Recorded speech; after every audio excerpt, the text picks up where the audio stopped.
We respectfully concur with the above guidelines and while reaffirming the same, we would add that the order of the magistrate should be such which does not result in unnecessary harassment to the accused and at the same time does not cause any prejudice to the complainant.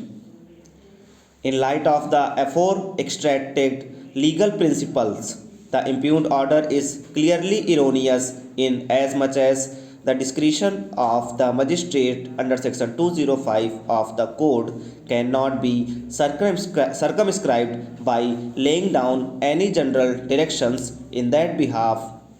in Manoj Narayan Agarwal versus Sasi Agarwal and others. This court, while observing that the High Court cannot lay down directions for the exercise of discretion by the magistrate under section 205 of the code, had echoed the following views. Similarly, the High Court should not have, for all intent and purport, issued the direction for grant of exemption from personal appearance. Such a matter undoubtedly shall be left for the consideration before the learned magistrate.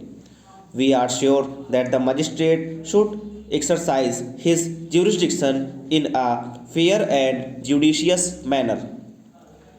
It is equally right that the inherent powers of the High Court under section 482 of the Code have to be exercised sparingly with circumspection and in rare cases to correct patent illegalities or to prevent miscarriage of justice. In Madhu versus the state of Maharashtra, a bench of three learned judges of this court had observed that the following principles may be noticed in relation to the exercise of the inherent power of the High Court: that the power is not to be resorted to if there is a specific provision in the code for the redress of the grievance of the aggrieved party, that it should be exercised very sparingly to prevent abuse of process of any court or otherwise to secure the ends of justice, that it should not be exercised as against the express bar of law engrafted in any other provision of the code. Similarly, while it is true that the power of superintendence conferred on the High Court under Article 227 of the Constitution of India is both administrative and judicial, but such power is to be exercised sparingly and only in appropriate cases in order to keep the subordinate courts within the bounds of their authority. In any event, the power of superintendence cannot be exercised to influence the subordinate judiciary to pass any order or judgment in a court particular manner.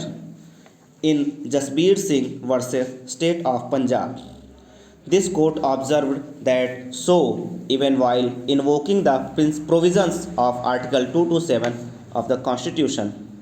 it is provided that the High Court would exercise such powers most sparingly and only in appropriate cases in order to keep the subordinate courts within the bounds of their authority. The power of superintendence exercised over the subordinate courts and tribunals does not imply that the High Court can intervene in the judicial function of the lower judiciary. The independence of the subordinate courts in the discharge of their judicial function is of paramount importance, just as the independence of the superior courts in the discharge of their judicial functions. The principles of justice, therefore, should be observed by all courts. The Bangalore Development Authority on 3/1/1977 issued a preliminary notification in terms of the Bangalore Development Authority Act 1976.